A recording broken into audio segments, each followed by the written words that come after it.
Noong 2018, gumagawa ako ng mga video para sa iglesia.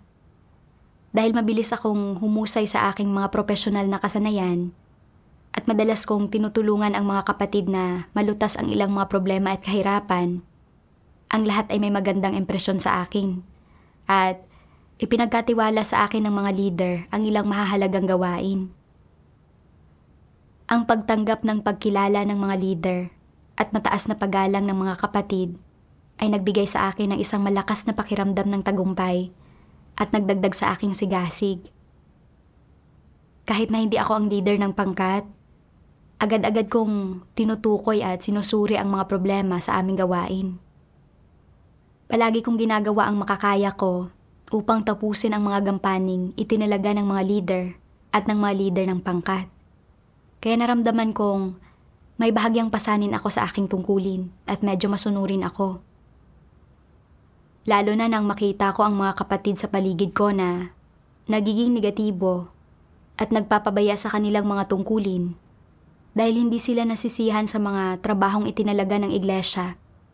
Naisip ko na kapag nakatagpo ako ng ganoong sitwasyon, hindi ako magiging tulad nila. Mananatili pa rin akong masunurin. Isang araw, noong 2022, sinabi sa akin ng leader ng grupo na kulang ng tao para sa gawaing tekstwal. Dahil hindi mabigat ang trabaho sa grupo namin at mayroon akong ilang mga kasanayan sa pagsusulat at kadalasan ay kaya kong ibahagi ang katotohanan upang malutas ang ilang mga problema. Pagkatapos ng isang komprehensibong pagsusuri, nagpa siya ang mga leader na italaga ako sa gawaing tekstwal. Nang marinig ko ang balitang ito, hindi talaga ako makapaniwala. Naisip ko, aayusin ba nila ang tungkulin ko? Ayos na sa akin ang manatili sa grupong ito. Aprobado ako ng mga kapatid. At nilalapitan pa nga ako ng mga tao mula sa ibang grupo para humingi ng payo. Ipinapakita nito na napakagaling ko. Kung gagawin ko ang gawaing tekstwal, hindi ko mauunawaan ang mga prinsipyo. At hindi ko alam kung gaano katagal bago ako makahabol sa iba. Dahil mag-uumpisa ako sa simula. Hindi ba't ibig sabihin nito, ako ang magiging pinakakulelat sa grupo? Hindi ko lang maintindihan. Bakit kailangan pa nila akong piliin? Naisip ko ang ilang kapatid na alam kong may mahusay na kasanayan sa pagsusulat. Hindi nagtagal, pagkatapos nilang magsimulang gumampan ng gawaing tekstwal, itinalaga sila uli sa iba dahil hindi sila akma para sa trabaho. Nadama ko na hindi ako kasing galing nila. At kung hindi ko magagawa ng maayos ang gawain, magiging kahiya-hiya ito. Kahit paano ko ikumpara ang dalawa, naramdaman kong mas matatag at mas kilala ang aking kasalukuyang tungkulin. Habang nag-iisip ako ng ganito, mas lalo kong naramdaman na ang mga leader ay masyadong nagmamadali sa kanilang konsiderasyon, na hindi pa nila naintindihan ng malinaw ang mga kalakasan ko bago ako inilipat. Nagreklamo ako sa leader ng pangkat. Hindi ba sinuri ng mabuti ng mga leader ang bagay na ito? Mas magaling ako sa paggawa ng mga video. Hindi ko kalakasan ang gawaing tekstwal. Kung gagawin ko ito, hindi ko ito magagawa ng maayos. Hindi ba dapat magsaalang-alang sila muli batay sa aking mga kalakasan? Akala ko ay maiintindihan ng leader ng pangkat ang aking pananaw at marahil ay makikipag-usap siya sa mga leader tungkol sa muling pagsasaalang-alang sa aking pagtatalaga. Ngunit ibinahagi niya na dapat kong isaalang-alang muna ang mga pangangailangan ng gawain ng iglesia. Napagtanto ko na hindi ako dapat makipagtalo at dapat sumunod muna. Nang maglaon, hinanap ko ang mga prinsipyo tungkol sa pagsasaayos ng mga tungkulin. Sabi ng mga salita ng Diyos, isinasaayos ng sambahayan ng Diyos, nagampanan ng mga tao ang ilang partikular na tungkulin nang hindi batay sa kagustuhan ng mga tao, kundi batay sa mga pangangailangan ng gawain, at kung makakapagkamit ba ng mga resulta ang paggampan ng isang tao sa tungkuling iyon. Masasabi ba ninyo na nagsasaayos ang sambahayan ng Diyos ng mga tungkulin batay sa mga individual na kagustuhan? Dapat ba nitong gamitin ang mga tao batay sa kondisyon na matutugunan ang mga personal nilang kagustuhan? Alin sa mga ito ang naaayon sa mga prinsipyo ng sambahayan ng Diyos sa paggamit ng mga tao? Alin ang naaayon sa mga katotohanang prinsipyo? Ito ay ang pagpili sa mga tao ayon sa mga pangangailangan ng gawain sa sambahayan ng Diyos at sa mga resulta ng pagganap ng mga tao sa mga tungkulin nila. Matapos mabasa ang mga salita ng Diyos, naunawaan ko ito. Sa iglesia, ang pagtatalaga ng mga tungkulin ayon sa mga individual na kalakasan ay isang aspekto lamang. Ang pinakamahalagang bagay ay ang gawin ito batay sa mga pangangailangan ng gawain ng iglesia. Ngayon ay may kakulangan ng tao para sa gawaing tekstwal at hindi mabigat ang trabaho ng aking grupo. Kahit nawala ako, hindi na ito maaantala ang progreso. Dapat kong isaalang-alang muna ang gawain ng iglesia at isantabi ang aking mga personal na desisyon at hinihingi. Kung pipiliin ko lang ang sarili kong kagustuhan, masyadong makasarili iyon. Matapos matanto ito, hindi na ako nakaramdam ng labis na pagtutol sa aking puso. Nang maglaon, nabasa ko ang mga salitang ito ng Diyos.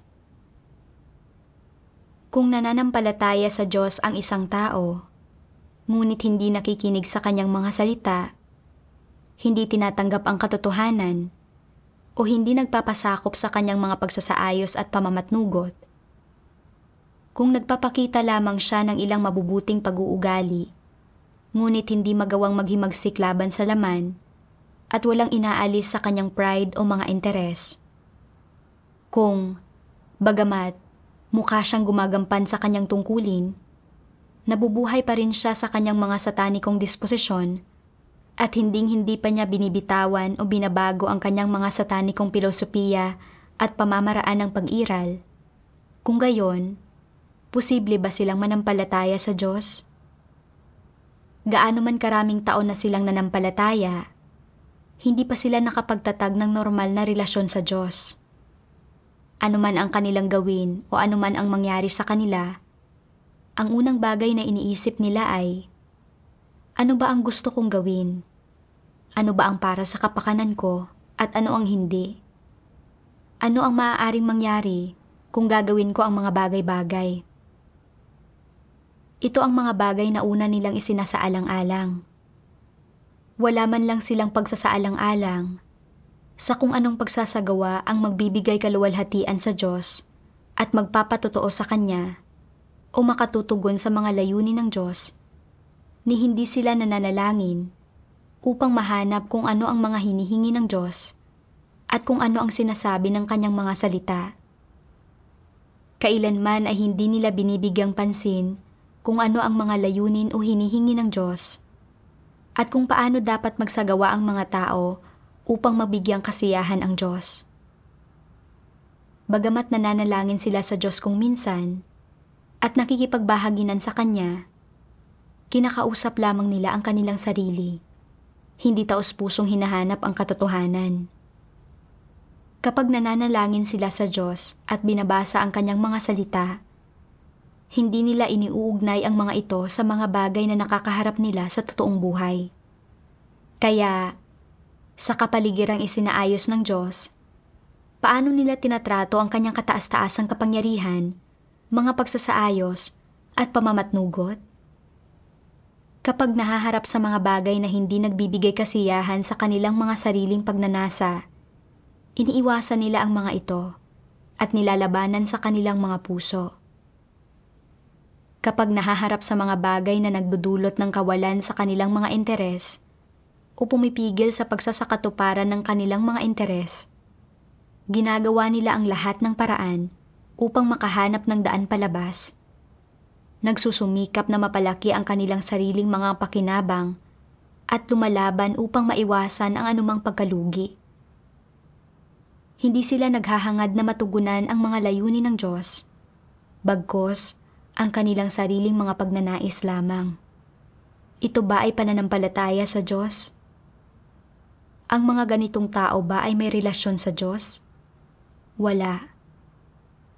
Namumuhay sila sa mababa, nakaririmarim, mapagmatigas, at pangit na pamamaraan. Bukod sa wala silang relasyon sa Diyos, walang patid din silang sumasalungat sa kataas-taasang kapangyarihan at mga pagsasaayos ng Diyos. Madalas nilang sinasabi, magkaroon nawa ng kataas-taasang kapangyarihan ang Diyos at mamahala sa lahat ng bagay sa aking buhay. Handa akong hayaan ang Diyos na umupo sa trono at maghari at mamahala sa aking puso.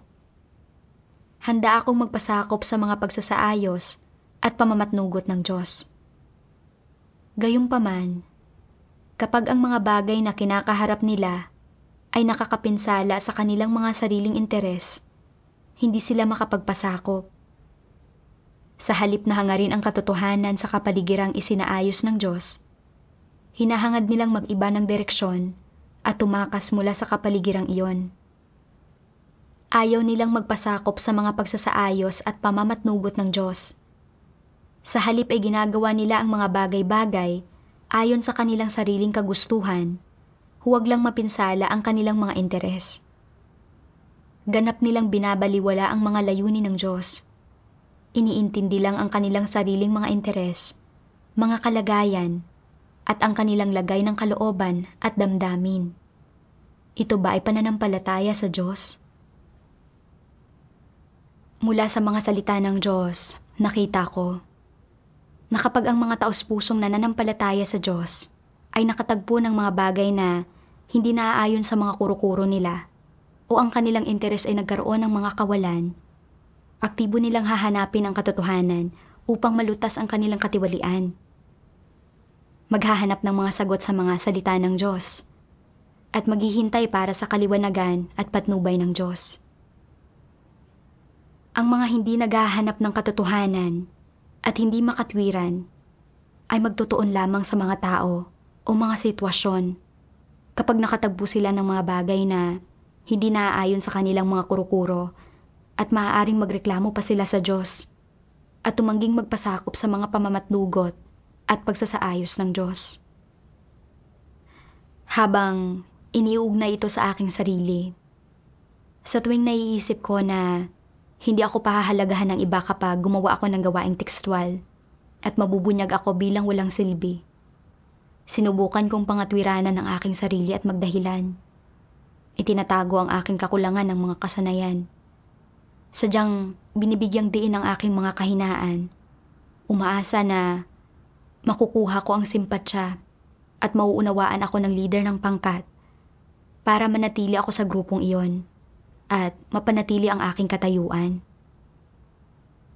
Noong hindi pa nangyari sa akin ang mga bagay at tinatamasa ko pa ang aking katanyagan, sinabi kong nagpapasakop ako sa Diyos at tinatanggap ang mga bagay mula sa Kanya.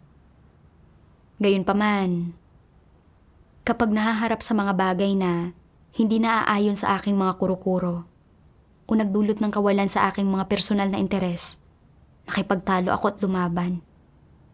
Nakaramdam ako ng pagsuway at hindi nasisihan sa mga pamamatnugot ng Diyos. Bukod ba rito, naghanap ako ng mali sa iba. Sinasabing hindi makatwiran ang mga pagsasaayos ng mga leader. Nang pinag-isipan ko ito ng mabuti, ang mga leader ay malinaw na gumagawa ng mga makatwirang pagsasaayos batay sa mga pangangailangan ng gawain. At mayroon akong kaunting kasanayan sa pagsusulat.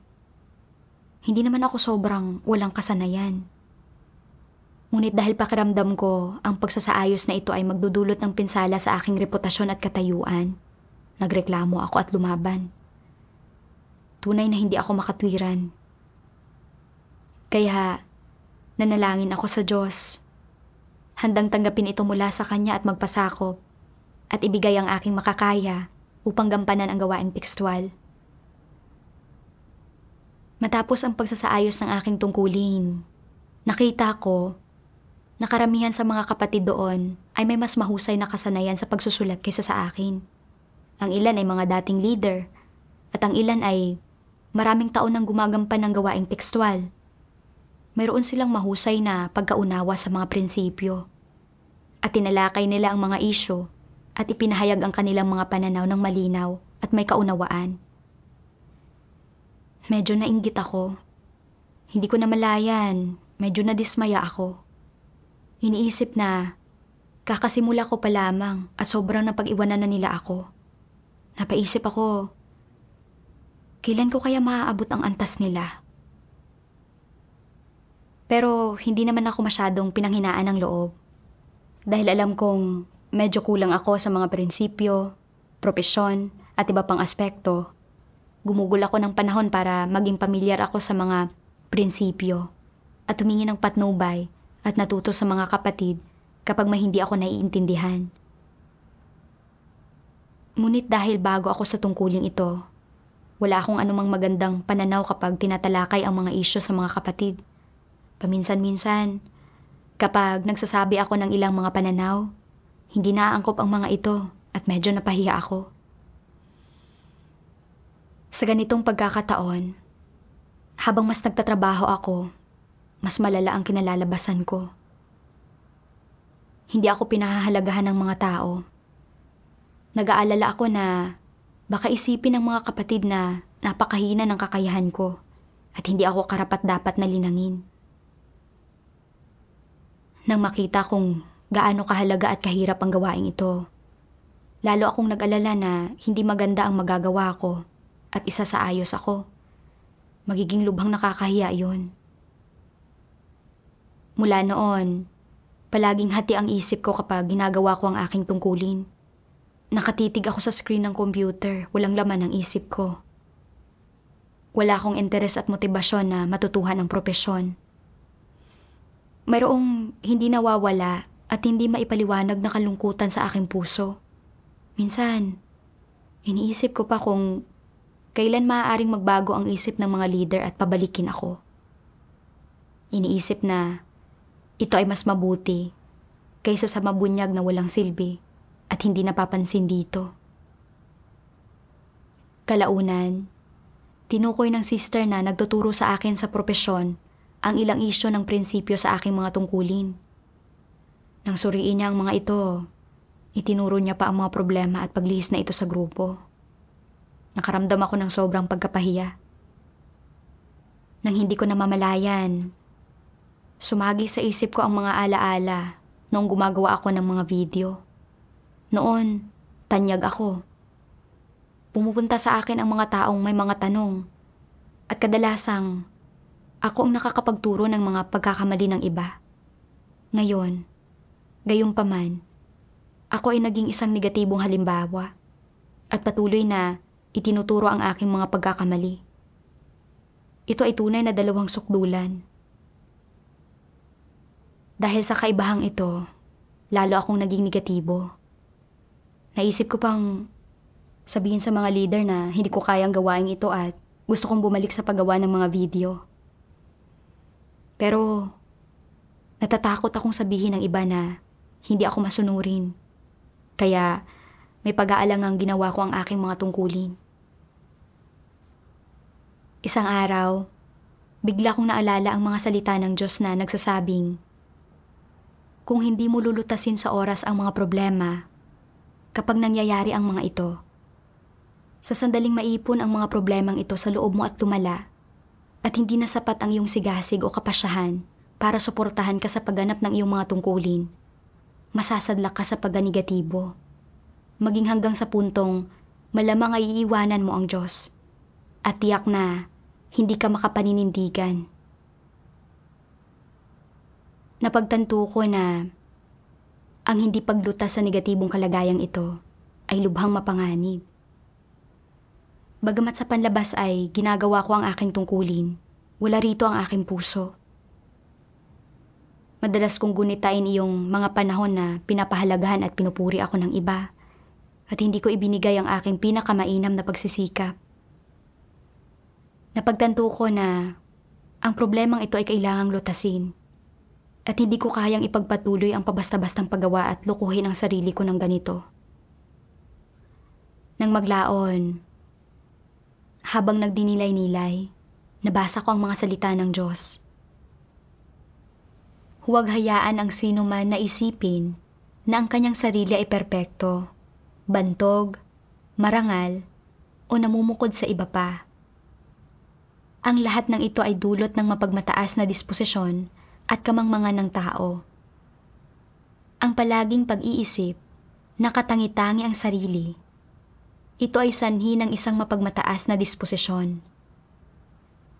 Hindi kailanman nagagawang tanggapin ang kanyang mga pagkukulang at hindi kailanman nagagawang harapin ang kanyang mga pagkakamali at pagkabigo, dulot ito ng isang mapagmataas na disposisyon. Hindi kailanman pagpapahintulot sa iba na maging mas mataas sa kanila o maging mas mahusay sa kanila. Dulot ito ng mapagmataas na disposisyon. Hindi kailanman nagpapahintulot sa mga kalakasan ng iba na malampasan o mahigitan ang sa kanila, dahil ito sa mapagmataas na disposisyon. Hindi kailanman nagpapahintulot sa iba na magtaglay ng mas mabubuting kaisipan, mungkahi, at pananaw kaysa sa kanila. At kapag natuklasan nila na mas magaling ang iba kaysa sa kanila, nagiging negatibo, ayaw magsalita, nakararamdam ng pagkabagabag at pananamlay, at nagiging balisa. Ang lahat ng ito ay dulot ng isang mapagmataas na disposisyon. Dahil sa mapagmataas na disposisyon, maaaring maging maingat ka sa pagpoprotekta sa iyong reputasyon. Hindi mo magawang tanggapin ang pagtatama ng iba. Hindi mo magawang harapin ang mga pagkukulang mo. At hindi magawang tanggapin ang iyong mga sariling kabiguan at pagkakamali. Higit pa riyan, kapag may sino mang mas mahusay sa iyo, maaari itong maging sanhi upang umusbong ang pagkamuhi at inggit sa iyong puso at makararamdam ka na napipigil ka. Kung kaya't hindi mo nais na gawin ang iyong tungkulin at nagiging pabasta-basta ka sa pagtupad nito. Ang isang mapagmataas na disposisyon ay maaaring magbunga ng pag-usbong ng ganitong mga asal at gawi sa iyo. Tinulungan ako ng mga salita ng Diyos na mahanap ang dahilan ng aking pagiging negatibo. Palagi kong iniisip na magaling ako at pinapahalagahan ko ang aking sarili. Gusto kong mapunta sa isang nangungunang posisyon na may mga taong nakapalibot at pumupuri sa akin saan man ako magpunta. Nang hindi ko nakuha ang pagpapahalaga ng iba o nakuha ang atensyon, naging negatibo ako at gusto kong takasan ang sitwasyon.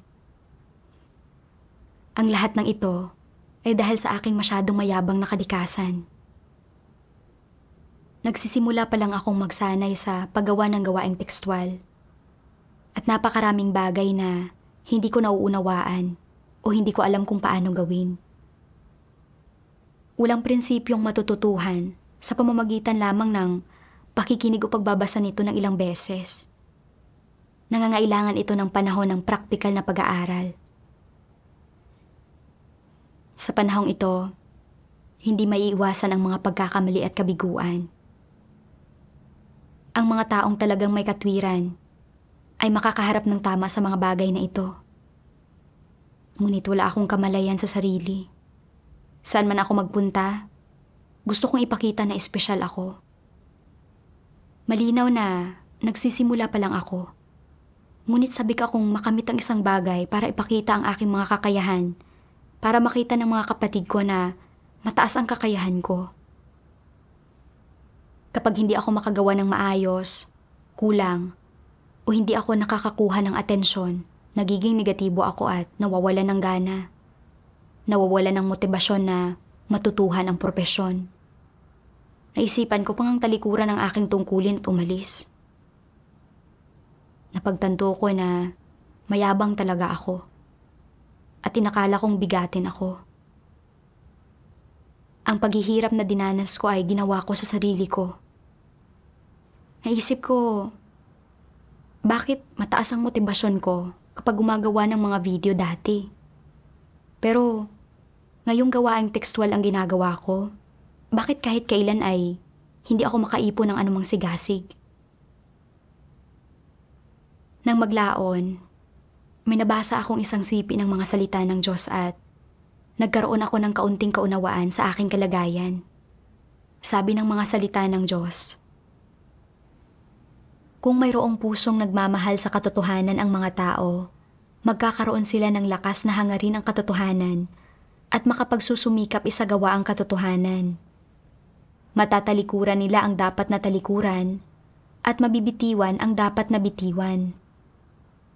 Sa partikular, ang mga bagay na may kinalaman sa sarili mong kasikatan, pakinabang, at katayuan ay dapat na bitiwan.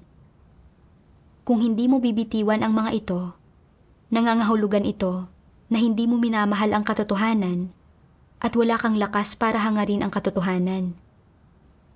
Kapag may nangyayari sa iyo, dapat mong hanapin ang katotohanan at isagawa ang katotohanan. Kung sa mga oras na kailangan mong isagawa ang katotohanan, lagi kang may makasariling puso at hindi mo mabitiwan ang iyong pansariling interes, hindi mo maisasagawa ang katotohanan.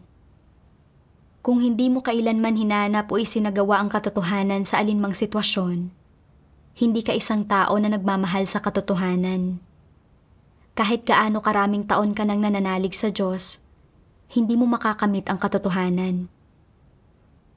Ang ilang tao ay palaging hinahangad ang kasikatan, pakinabang, at pansariling interes.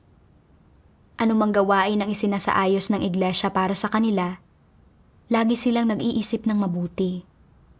Makikinabang ba ako rito? Kung oo, gagawin ko ito. Kung hindi, hindi ko ito gagawin. Ang ganitong tao ay hindi nagsasagawa ng katotohanan. Kaya, magagampanan ba niya ng maayos ang kanyang tungkulin? Hinding-hindi. Kahit na hindi ka gumagawa ng masama, hindi ka pa rin isang taong nagsasagawa ng katotohanan. Kung hindi mo hinahangad ang katotohanan, hindi minamahal ang mga positibong bagay, at anumang mangyari sa iyo, inaalala mo lang ang sarili mong reputasyon at katayuan, ang iyong pansariling interes, at kung ano ang nakabubuti para sa iyo, kung gayon ay isa kang tao na pansariling interes lang ang motibasyon at isang makasarili at walang dangal. Sinasabi ng mga salita ng Diyos na kung ang mga tao ay may pusong nagmamahal sa katotohanan, kapag may nangyari sa kanila na nakakaapekto sa kanilang banidad, katayuan, at mga interes, maaari nilang bitawan ito at maghimagsik laban sa kanilang laman upang isagawa ang katotohanan. Pinagnilayan ko kung paanong noong gumagawa ako ng mga video, inisip ko na may pasanin ako at masunurin ako. At itinuring ko ang aking sarili bilang isang taong naghahangad ng katotohanan. Nang maharap ako sa realidad, ay saka ko lang napagtanto na ang ginawa ko noon ay hindi pagtangka na paluguran ang Diyos. Na gumagawa lang ako ng ilang gawain kapag hindi sangkot ang sarili kong mga interes. Ngayon, gusto kong bumalik sa paggawa ng mga video. Hindi dahil mahal ko ang tungkuling iyon, kundi dahil hindi ko mabitawan ang suporta at pagpapahalaga ng mga kapatid ko.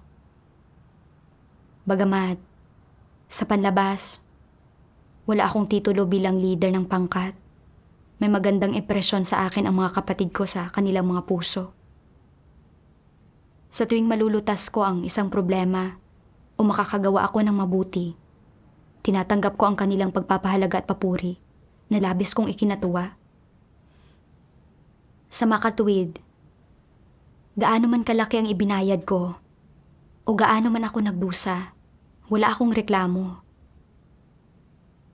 Sa kabaligtaran, ang paggawa ng gawaing tekstwal ay nagpahiya sa akin. Dito, kinailangan kong matutuhan ang lahat mula sa simula at walang nagbigay pansin sa akin. Imposibleng maging guro ako sa iba tulad ng dati. Hindi lamang kailangan kong isantabi ang aking sarili at magtanong sa iba ng mga pangunahing katanungan. Labis akong nagkukulang sa propesyon na ito na kinailangan ko ring patuloy na tumanggap ng patnubay. Ayaw kong harapin ang aking mga pagkukulang. Gusto ko lang magpakasaya sa mga bulaklak at palakpakan at tamasahin ang pagpapahalaga at papuri ng iba. Pinantasya ko pa nga na isang araw ay hahayaan ako ng mga leader na magsimulang gumawa ulit ng mga video para patuloy akong mapaligiran at mapapurihan ng mga tao. Pero kailanman ay hindi dumating ang resultang ito. Sa halip, ang dumating ay ang tuloy-tuloy na pagbubunyag ng aking katiwalian at mga pagkukulang. Sa gayon, naging negatibo at malungkot ako at nawala ang motibasyon ko sa paggawa ng aking tungkulin. Sa puntong ito, napagtanto ko na dati ay ginawa ko lang ang aking tungkulin para sa kapakanan ng reputasyon at katayuan at hindi ko talaga itinuring na responsibilidad ang aking tungkulin. Noong panahong iyon, madalas kong hanapin at pagnilayan ang aking kalagayan. Nabasa ko ang mga salita ng Diyos na nagsasabing, para sa mga antikristo, ang katayuan at reputasyon ang buhay nila. Paano man sila mabuhay, anuman ang kapaligiran na tinitirahan nila, anuman ang gawain na kanilang ginagawa, anuman ang kanilang hinahangad, anuman ang kanilang mga mithiin, anuman ang direksyon ng kanilang buhay, umiikot ang lahat ng ito sa pagkakaroon ng magandang reputasyon at mataas na katayuan. At hindi nagbabago ang pakay na ito. Hinding-hindi nila kayang isantabi ang gayong mga bagay. Ito ang totoong mukha ng mga antikristo at ang kanilang diwa. Maaari mo silang ilagay sa isang sinaunang gubat sa pusod ng kabundukan at hindi pa rin nila isasantabi ang paghahangad nila sa reputasyon at katayuan.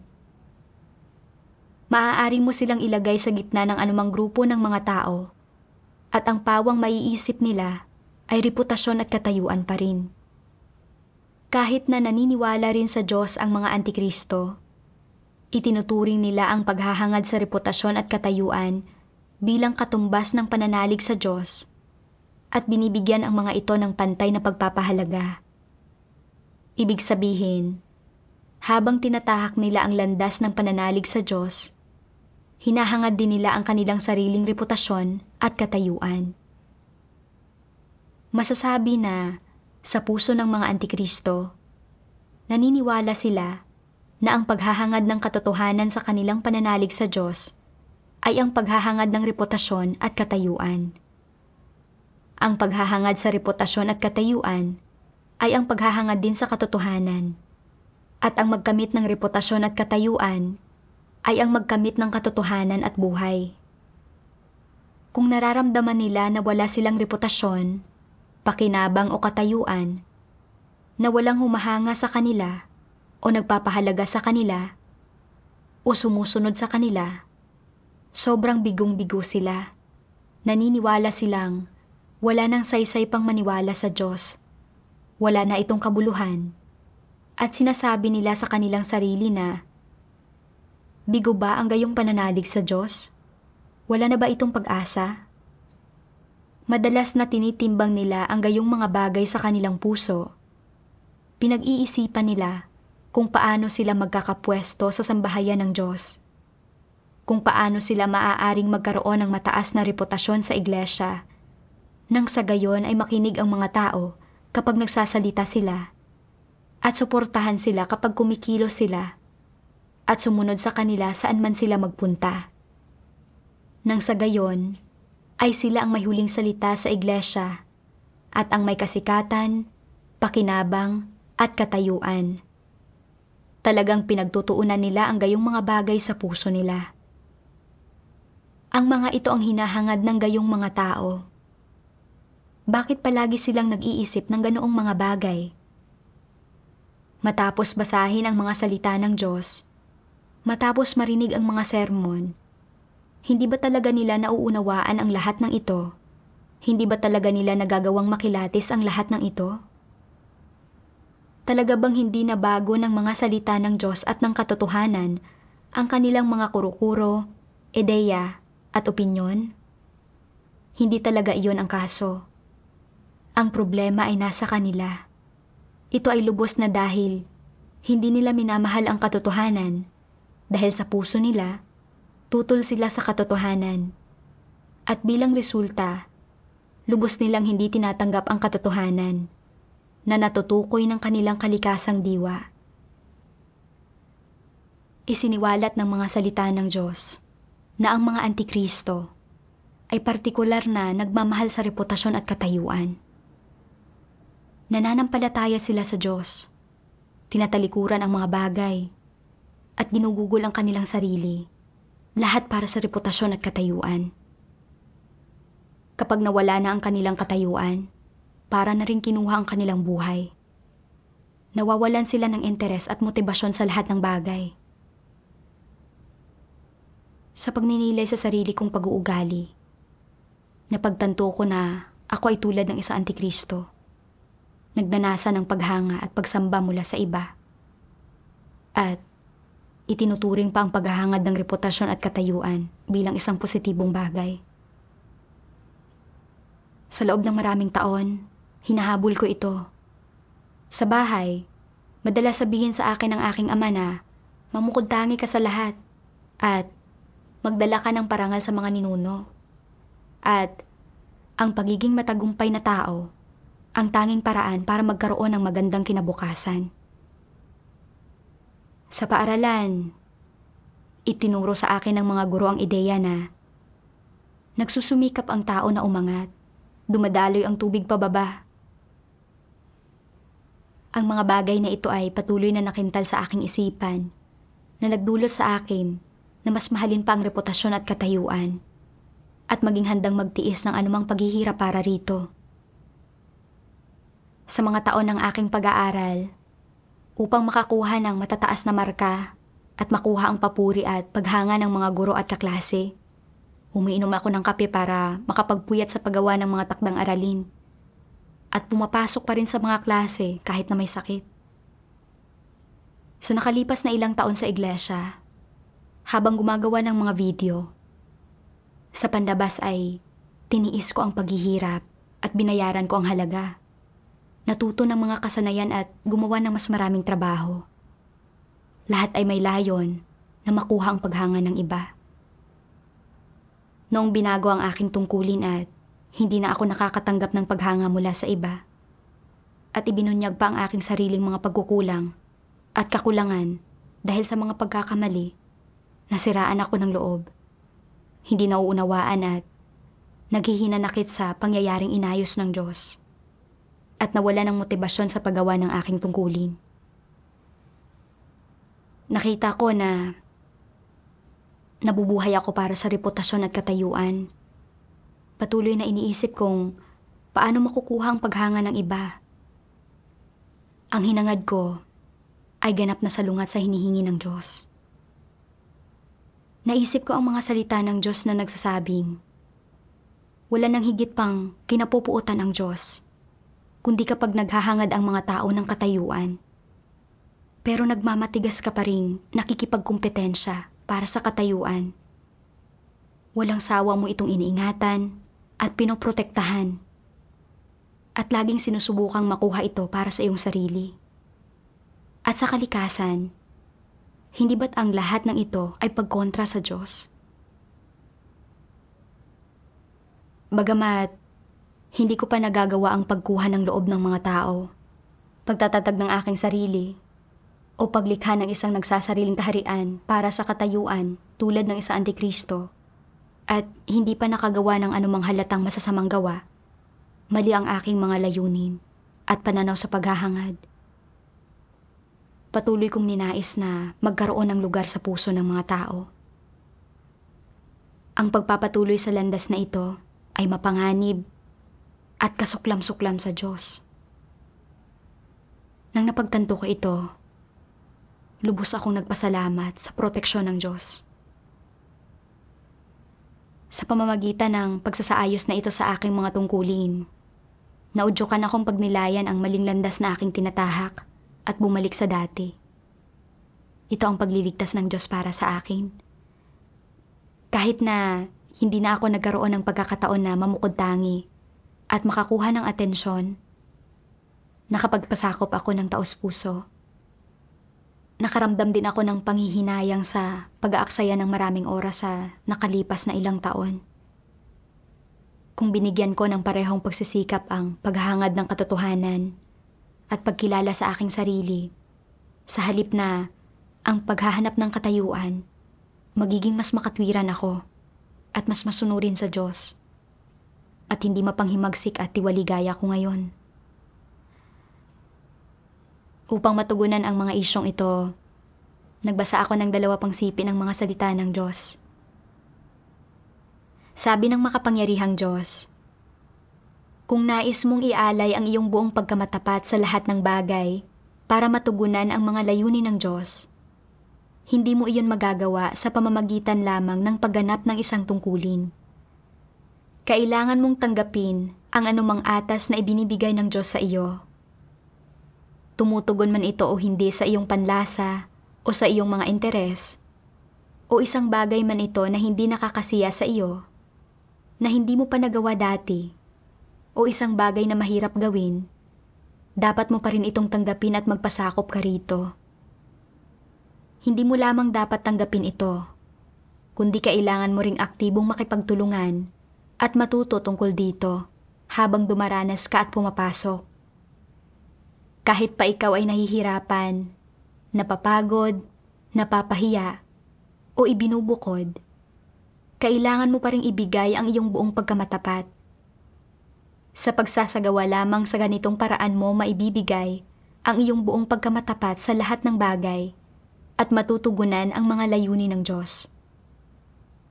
Dapat mo itong ituring na tungkuling dapat mong gampanan, hindi bilang personal na bagay. Paano mo dapat maunawaan ang mga tungkulin? Bilang isang bagay na ibinibigay ng lumikha, ng Diyos, sa isang tao para gawin. Ganito nalilikha ang mga tungkulin ng mga tao. Ang atas na ibinibigay ng Diyos sa iyo ay tungkulin mo, at ganap na likas at may katwiran, nagampanan mo ang iyong tungkulin gaya ng hinihingi ng Diyos. Kung malinaw mong nakikita na ang tungkuling ito ay atas ng Diyos at na ito ay pagmamahal ng Diyos at pagpapala ng Diyos para sa iyo, magagawa mong tanggapin ang iyong tungkulin ng may mapagmahal sa Diyos na puso at magagawa mong maging mapagsaalang-alang sa mga layunin ng Diyos habang ginagampanan mo ang iyong tungkulin at magagawa mong mapagtagumpayan ang lahat ng paghihirap para mabigyang kasiyahan ang Diyos. Hinding-hindi magagawa ng mga tunay na gumugugol ng kanilang sarili para sa Diyos na tanggihan ang atas ng Diyos. Hindi nila kailanman magagawang tanggihan ang anumang tungkulin. Kahit ano pang tungkulin ang ipagkatiwala ng Diyos sa iyo, kahit ano pang mga paghihirap ang kaakibat nito, hindi mo ito dapat tanggihan, kundi tanggapin. Ito ang landas ng pagsasagawa na isagawa ang katotohanan at ibigay ang iyong buong pagkamatapat sa lahat ng bagay upang mabigyang kasiyahan ang Diyos. Ano ang pinagtutuunan dito? Iyon ay ang mga salitang sa lahat ng bagay. Ang lahat ng bagay ay hindi nangangahulugan ng mga bagay na gusto mo o kung saan ka mahusay, lalong hindi ang mga bagay na pamilyar ka. Kung minsan, ito ay mga bagay kung saan hindi ka mahusay. Mga bagay na kailangan mong matutunan. Mga bagay na mahirap o mga bagay kung saan kailangan mong magdusa. Gayunpaman, ano man ito, basta't ito ay ipinagkatiwala sa iyo ng Diyos, kailangan mo itong tanggapin mula sa Kanya. Kailangan mong tanggapin ito at gampanan ng mabuti ang tungkulin. Ibigay dito ang iyong buong pagkamatapat at tugunan ang mga layunin ng Diyos. Ito ang landas ng pagsasagawa. Ang pagmukhaing hangal ang sarili mo ay isang mabuting bagay. Tinutulungan ka nitong makita ang sarili mong mga kakulangan at ang pagmamahal mo sa banidad. Ipinapakita nito kung saan naroon ang iyong mga problema at ipinauunawa nito sa iyo ng malinaw na ikaw ay hindi perpektong tao. Walang perpektong tao at normal lang na pagmukhaing hangal ang sarili mo. Lahat ng tao ay nagdaranas ng mga pagkakataon kung kailan pinagmumukha nilang hangal ang kanilang sarili o napapahiya sila. Lahat ng tao ay nabibigo, nagdaranas ng mga problema, at may mga kahinaan. Ang pagmukhaing hangal ang iyong sarili ay hindi masama. Kapag pinagmumukha mong hangal ang sarili mo, pero hindi ka nahihiya, at sa loob-loob mo ay hindi ka nalulugmok sa depresyon, hindi ibig sabihin niyon na makapal ang mukha mo.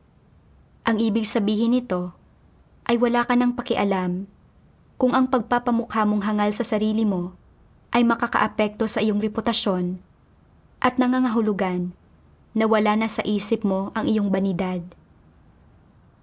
Nangangahulugan ito na lumago na ang iyong pagkatao. Napakaganda nito. Hindi ba't mabuting bagay ito? Mabuting bagay ito. Huwag mong isipin na nakapagsagawa ka ng maayos o namalas ka. At huwag mong hanapin ang mga objektibong sanhi sa likod nito. Normal ito. Maaari kang magmukhang hangal. Maaaring magmukhang hangal ang iba. Lahat ay maaaring magmukhang hangal. Kalaunan ay matutuklasan mong pare-pareho lang ang lahat ng tao. Ang lahat ay ordinaryo lang. Lahat ng tao ay mortal. At walang sino man ang nakahihigit sa iba. At walang sino man ang mas magaling kaysa sa iba. Lahat ay maaaring magmukhang hangal paminsan-minsan. Kaya, walang sino man ang pwedeng manghamak ng iba. Kapag naranasan mo na ang maraming kabiguan, unti-unti nang lalago ang iyong pagkatao. Kaya sa tuwing mararanasan mong muli ang mga bagay na ito, hindi ka na mapipigilan pa. At ang mga ito ay hindi magkakaroon ng epekto sa normal na pagganap mo sa iyong tungkulin. Ang iyong pagkatao ay magiging normal, at kapag ang iyong pagkatao ay normal, ang iyong katwiran ay magiging normal din. Matapos basahin ang mga salita ng Diyos, nakahanap ako ng landas upang maisagawa ang sitwasyong ito. Hangaan man ako hindi ng iba o magkaroon ng mga pagkakataong mamukod-tangi, dapat ako magpasakop sa kapaligirang inayos ng Diyos at tapat na gawin ang aking tungkulin. Inilalagay ang aking puso at lakas dito. Responsibilidad ko iyon at siyang dapat kong gawin. Nang maglaon, kahit minsan ay may mga pagkakamali pa rin ang natapos kong gawain at kapag itinuturo ng iba ang maraming isyo, sumasama ang pakiramdam ko. Pero hindi na ako kumikilos ng negatibo. Habang mas maraming pagkakamali at kabiguan ang nararanasan ko, lalo nang nila akong itinutulak pabalik sa Diyos upang sa tamang panahon ay malaman ko ang aking katiwalian. Sinusuri at pinagninilayan ang aking mga paglihis at kakulangan. Pinalalim din ito ang aking memorya sa ilang mga prinsipyo na nagbigay pakinabang kapwa sa aking pagganap sa tungkulin at sa aking buhay pagpasok. Sa ganitong pag-unawa, umunlad ang aking pag-iisip at wala na akong pakialam kung paano ako tingnan ng iba. Sa mga tuntunin ng propesyon, sinuri ko ang aking mga paglihis at problema. Humingi ako ng tulong sa mga kapatid kapag hindi ko naunawaan ang isang bagay at naghanap at pumasok sa mga nauugnay na prinsipyo. Natuto rin ako sa magagandang gawi ng iba. Tungkol sa aking kalagayan, ginamit ko ang aking bakanting oras upang magnilay-nilay at mag-isip. Kinikilala ang aking sarili batay sa mga salita ng Diyos tungkol sa aking nabunyag ng mga katiwalian. Pagkaraan ng ilang panahon ng pagsasagawa nito, nagsimula akong magustuhan ang aking kasalukuyang tungkulin at bumuti ang mga resulta ng aking tungkulin kumpara sa dati. Sa pagbabalik tanaw sa prosesong ito, napagtanto ko ang taimtim na layunin ng Diyos. Ang paggawa ng aking tungkulin sa kapaligirang ito ay nagdulot sa akin ng maraming tagumpay. Sa pamamagitan ng mga kabiguan at pabubunyag na ito, kaya kong makita ng malinaw ang aking kakulangan at tunay na katayuan. Natuto akong magpasakop sa kataas-taasang kapangyarihan at pagsasaayos ng Diyos. At mas hinanap ko ang mga prinsipyo sa aking mga tungkulin. Bukod dito, Ang patuloy na pagpapatatag sa kapaligiran na ito ay nagpamature sa aking pagkatao. Binawasan nito ang pagiging mapusok at marupok ko. Ginawa akong mas mahusay sa pagtrato ng tama sa kakulangan ko at magsimulang matutuhang hanapin ang mga layunin ng Diyos at mga katotohanang prinsipyo. Ang lahat ng ito ay pagsasanay at pagpeperpekto para sa akin. Nang naranasan ko ang pagsasaayos na ito sa aking mga tungkulin, naunawaan ko na anumang tungkulin ang ginagawa natin, na itataguyod man ang ating reputasyon o kung hinahangaan ba tayo ng iba, hindi mahalaga ang mga ito. Ang mahalaga ay kung kaya ba nating magpasakop sa Diyos at kung may mga patotoo sa pagsasagawa ng katotohanan. Dati, kapag nakikita kong ibang tao na nagiging negatibo at hindi masunurin pagkatapos na ayusin ang kanilang mga tungkulin, mababa ang tingin ko sa kanila at iniisip kong mas mabuti ako. Nang nahaharap sa mga katotohanan ngayon, nakita ko na ang aking kalikasan ay masyadong mayabang at hindi nagpapasakop sa Diyos gaya ng iba. Sa pamamagitan ng mga sitwasyong isinaayos ng Diyos, nakakuha ako ng kaunting kaalaman tungkol sa aking sarili at sumailalim sa ilang mga pagbabago. Mula sa aking puso, ako ay tunay na nagpapasalamat sa pagliligtas ng Diyos.